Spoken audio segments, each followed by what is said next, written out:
అందరికీ వందనాలు. మత్తయి సువార్త 8వ అధ్యాయం 11, 12 వచనాలు. అనేకులు తూర్పు నుండి పడమటి నుండి వచ్చి అబ్రహాముతో కూడాను ఇస్సాకుతో కూడాను యాకోబుతో కూడాను పరలోక రాజ్యమందు కూర్చుందరు కానీ రాజ్య సంబంధులు వెలుపటి చీకటిలోనికి త్రోయబడుదురు. అక్కడ ఏడుపును పండ్లు కొడుకొట్టుని నుండునని మీతో చెప్పుచున్నాను. నేను చదవని వాక్యంలోని ఒక శతాధిపతి ఉన్నాడు. ఆ శతాధిపతి దాసుడు పక్షవాయువుతో పడి ఉన్నాడు. నా దాసుడు స్వస్థపరచబడాలంటే యేసుక్రీస్తు ప్రభు వారి దగ్గరికి వెళ్ళి ఆయనతో చెప్తే నా దాసుడు స్వస్థపరచబడతాడని చెప్పి యేసుక్రీస్తు ప్రభు వారి దగ్గరికి ఆ శతాధిపతి వెళ్తాడు.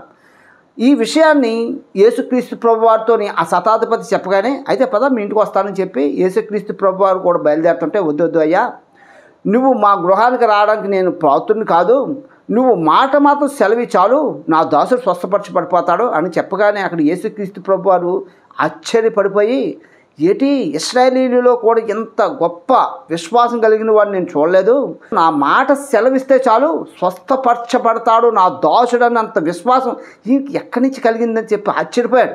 ఇశ్రాయేలీయులలో కూడా ఇంత విశ్వాసం కలిగిన వ్యక్తిని చూడలేదని చెప్పి అక్కడ పరలోక రాజ్యం కోసం అక్కడ అబ్రహాముతో కూడాను ఇస్సాకుతో కూడాను యాకోబుతో కూడాను పరలోక రాజ్యానికి చేర్చబడతారు అని చెప్తున్నారు. అంటే ఎవరు చేర్చబడతారంటున్నారు? ఇప్పుడు ఈ శతాధిపతి విశ్వాసాన్ని బట్టి ఈ శతాధిపతి కూడా ఆ పరలోక రాజ్యానికి చేర్చబడతాడు అని ఇక్కడ అతని కలిగి ఉన్న విశ్వాసం కోసం అక్కడ ఆ పరలోక సందర్భాన్ని అక్కడ ఎత్తుకున్నారు. అంటే ఇప్పుడు ఈ శతాధిపతి ఏమైనా సరే ఇశ్రాయేలీయుడు అంటే ఇశ్రాయేలీయుడు కాదు, దేవుడిని నమ్ముకున్నవాడు అంటే దేవుడిని నమ్ముకున్నవాడు కాదు, అతను ఒక అన్యుడు అయినప్పుడు కూడా ఎటువంటి విశ్వాసం కనబరిచాడు? మాట సెలవిస్తే చాలు నా దాసుడు స్వస్థపరచబడతాడు అని చెప్పి ఒక గొప్ప విశ్వాసాన్ని కనబరిచాడు. మరి మనమా ఆ శతాధిపతి కంటే గొప్ప విశ్వాసం ఇప్పుడు మనది. ఎలాగంటే ఆనాడు స్వయంగా ఆ శతాధిపతి అయితే ఆ యేసుక్రీస్తు ప్రభువుని చూశారు, ఆయన అద్భుతాలు, ఆయన చేసిన పరిచర్య, ఆయన చేసిన స్వస్థతలు చూశారు కళ్ళారా. కానీ మనమా యేసుక్రీస్తు ప్రభు వారు ఏమైనా నీకు నాకేమో తెలుసా? కనీసం ఆయన ఈ దేశం వాడే కాదు, ఆయన ఎక్కడో ఇశ్రాయేల్ దేశంలో యూదుడు. కానీ మనం భారతదేశంలో జీవిస్తున్నటువంటి ఒక అన్య సాంప్రదాయాల నుంచి రాబడిన విశ్వాసులు మనం అయినప్పుడు కూడా యేసుక్రీస్తు ప్రభు వారంటే ఎవరో తెలియకపోయినా మనం ఏం చేసాం?